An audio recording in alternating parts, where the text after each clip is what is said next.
What is up YouTube, Jamie the Kid 00 here, coming at you guys with my first deck profile and even possibly my first video in almost a month. I can only apologise, I'm not going to fill this with false promises. My schedule is packed now, I found myself with so much more to do. YouTube has been taking a bit of a back step recently, so has Yu-Gi-Oh! In my life. So I'm going to be continuing to bring you guys content as and when I can, but my apologies. I know some of you guys have fallen out of faith with me, but I'm going to be trying my best to bring you guys the best quality content I can. There's no point in me just going, oh, I haven't made something in a while, I better make something, because that's just not going to bring you guys good content. However, I did play in a regional last week with a list a good friend gave me. That regional did not go very well, but I don't mind. I've already got my invite for the season. But I played this deck before Secrets of Eternity came out, and as you'll see in the title, this is a post-Secrets of Eternity deck profile. Now, it's important to not forget about Shaddolls, of course. Burning Abyss, Clyfor, Necros, and Infernoids have all had great support in this new set. They're all the big hype decks, and Shaddoll have kind of been put to the side. Shaddoll only received 2 new cards in the set. They received El Shaddoll Wendigo and Nef Shaddoll Fusion. Now, we're going to be very clear as we start this video. Fuck this card. Wendigo is terrible. I'm really sorry, but I find it terrible. I can't find room for it in my extra deck. I can barely find room for Grista as it is. Nef Shaddoll Fusion, however, I really quite like, especially considering this list that I played last week really complements it even more so. So we'll get into the list, and you'll see why I really like Nef Shaddoll Fusion when we get to it. So we're going to start with the main deck. The main deck is very similar to some of the builds I've been playing recently. It's also incredibly similar to the kind of OTK Go for Game build that I believe Paul Cooper topped an event with. It's the build that a lot of people have been playing recently. They've just been playing the kind of OTK intensive version of Shaddoll, and I've been kind of enjoying it because it does make some pretty big plays. So for the Shaddoll element, we're gonna kind of play the boring lineup of 2 Falco, 2 Hedgehog, 2 Dragon, and then we're playing 3 Squamata. I follow the Jeff Jones mentality that Squamata can behave in a way similar to Upstart Goblin in this deck, that you can use it in your deck, therefore you don't need Upstart. You can, and it's also incredibly good in your hand for fueling your OTKs, because the ideal kind of thing to have if your opponent doesn't give you an extra deck monster is to be able to Shaddoll Fusion using one of these into a construct, one of these and a light into construct, and then this and construct will send core and El Shaddoll Fusion, and then the core can add the El Shaddoll Fusion to your hand, complement that with maybe with one of the baby dragons, and you practically have game. So the Squamata is in there for that very reason, and then to keep us progressing through the deck, we do in fact play 3 copies of Shaddoll Beast as well, bringing us to a 12 Shaddoll monster lineup. And believe me, you will run out of these monsters pretty quick, because contrary to some of the old kind of more passive versions of Shaddolls, like Artifact Shaddolls, this one is aggressive as sin and will just move through its monsters hella quick. So that's the monsters we play. I don't feel that you need any more of any of the others.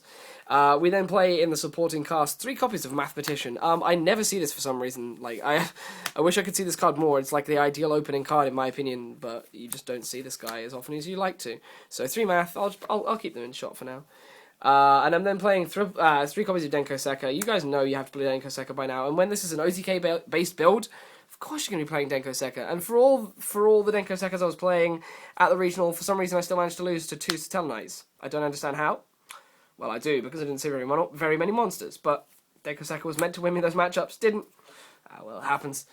We'll move those now, because we're about to move into the Chaos element of the deck. I'm going to move through this fairly quickly, because a lot of this is stuff you guys have seen already.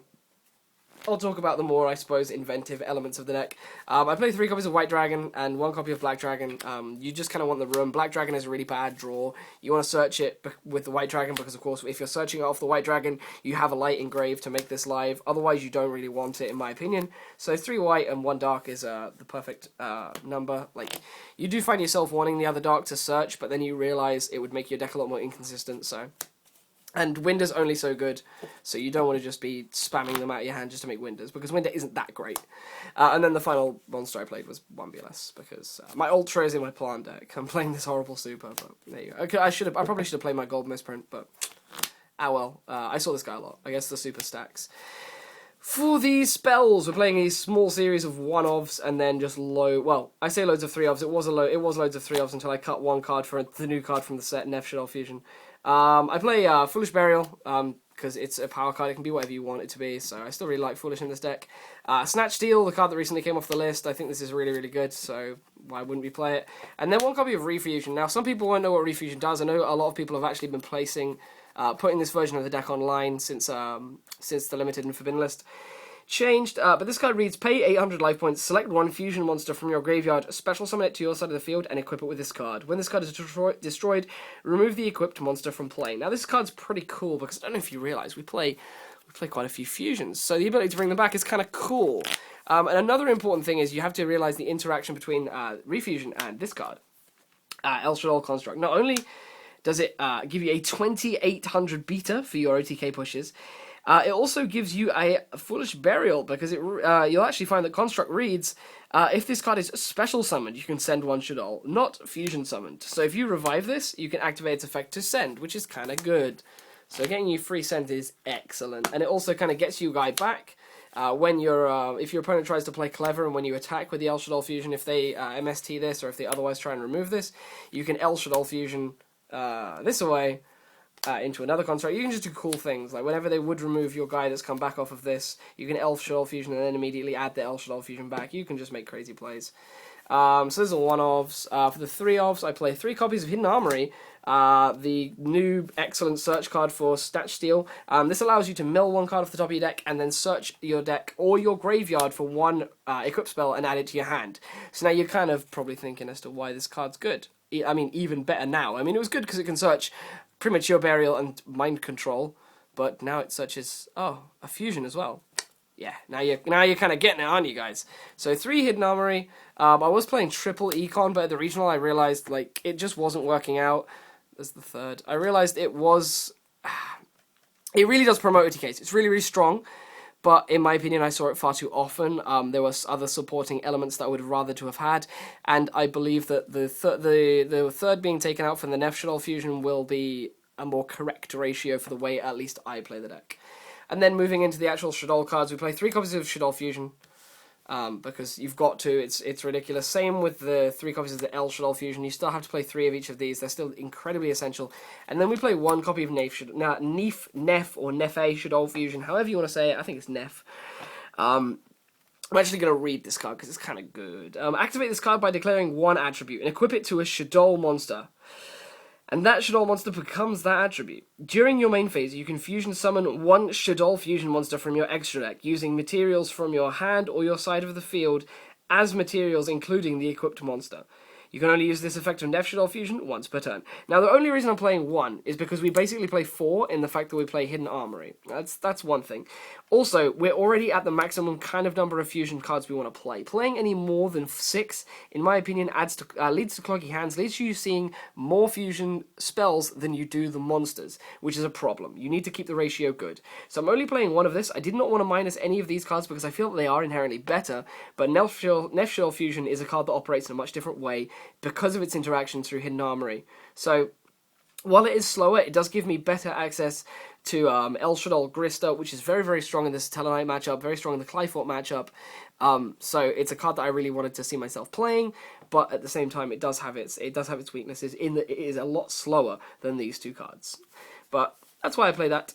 And then that brings us to the end of the spells, and we move on to the traps. And you'll notice this is a 38 card deck so far. And I should comment that the traps are 2 cards. I do play a 40 card deck, and the traps are 2 copies of Shattenpoop Kern, or Shaddoll Core. Shaddoll Core is in here because it's very similar to Nef Shaddoll Fusion. It gives me easy access to any element I want in the extra deck. Of course, I'm not going to be playing Wendigo because when am I ever going to want this? So that's why we don't play this for that. We play this for our Sheki Nagas, for our Gristas, and even for our Construct plays. I just feel this is really, really strong. And we also play this because of its ability to be sent to the graveyard. A cool thing you can have is if you have Foolish Burial in hand, and you have a fusion spell engrave that you want back to your hand, and you haven't managed to add, you can Foolish Burial or Skormata, and then the Skormata can send the core, because Skormata can send any card.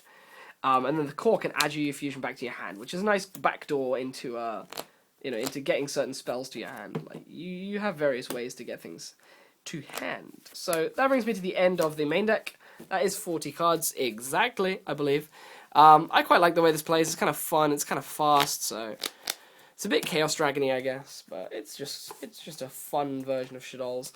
For the extra deck, there will be nothing new to this, in my opinion. There are the 3 construct you have to play, because it's the best one. 2 Winder. I wish I was playing 3, but I can't really find the room at the moment. yeah, nothing else to really say with that. 2 copies of El Shaddoll Sheki Naga. El Shaddoll Sheki Naga is something that I bumped up to 2 from 1 recently. I played this at the regional with 2, and I found myself needing to very frequently because of the amount of times I would use Core to try and push my OTKs, or use Mathematician from the deck to kind of save on my constructs if I didn't need the dump. So Sheki Naga was in there. It's also pretty good negation, like being a 3k booty with effect negation is pretty huge. And then I played 1 at El Shaddoll Grista. At the regional, I never actually made this, but in my testing with Neff Shaddoll Fusion, I make this all day, every day against decks that it's actually relevant against. So that will bring us to the end of the fusions. I'm really sorry, Wendigo, but you're just really bad. You maybe one day you'll be better, but I just can't see myself playing you, love. I just can't. So that's the fusions. For the synchros, we play 1 Armides. Because clearing things is pretty cool. He's great in the mirror and great against Shaddoll. HTS Syhemoth, really, really good. Did I say great against Shaddoll? I meant great against Burning Abyss. Really great against Burning Abyss, in my opinion. Really does clear through the Dante quite easily. So, kind of like 1 Arcanite Magician. Again, just a really solid out. 1 Dark Strike Fighter. Again, it pushes the OTKs. Is always good. And then 1 Leo. Because Leo's pretty good, pretty good against anything that isn't Shaddoll, because otherwise he just gets constructed. And then for the Excesis, I play 1 Laval Chain and 1 Evil Swarm Exciton Knight. A cool thing you can do with Laval Chain is you can put 5450 on board in damage. You can go Laval Chain if you have a Beast and an a Beast and any Shaddoll fusion in hand.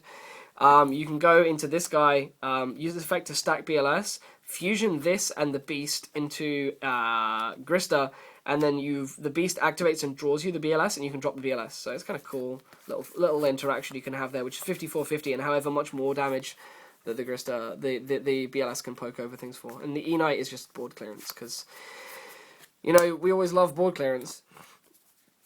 Anyway, guys, I hope you've enjoyed this quick deck profile. I've been kind of speedy about it because, I mean, there's not really been that much more to talk about other than the cool utility of Neff Shaddoll Fusion in coupled together with Hidden Armory. I kind of like that. I like the ability to actually search a Shaddoll Fusion with something other than Hedgehog now. Of course, this deck is still in its early stages. Now moving into the next format, we are going to have to make changes to account for the new decks, and especially when the new Necros stuff comes out, we can definitely have to account for that deck. But otherwise, this is about all I wanted to talk about with regards to this deck profile. Hope you all enjoyed. This is Jamie the Kid 00. I'll see you guys pretty soon. And as per usual, because I forgot to say it earlier, please leave a like if you enjoyed the video. Please feel free to subscribe if you want to see more of the same. Share this with your friends if you think they would benefit from the content. And leave me a comment below if there's anything you should have and want to say. And if it's nice. Don't really like the hate. But yeah, now I can actually close off the video. Hope you've all enjoyed. See you guys either in the comments or on my next video. And I look forward to hearing from you guys when I do. Peace out. Bye-bye.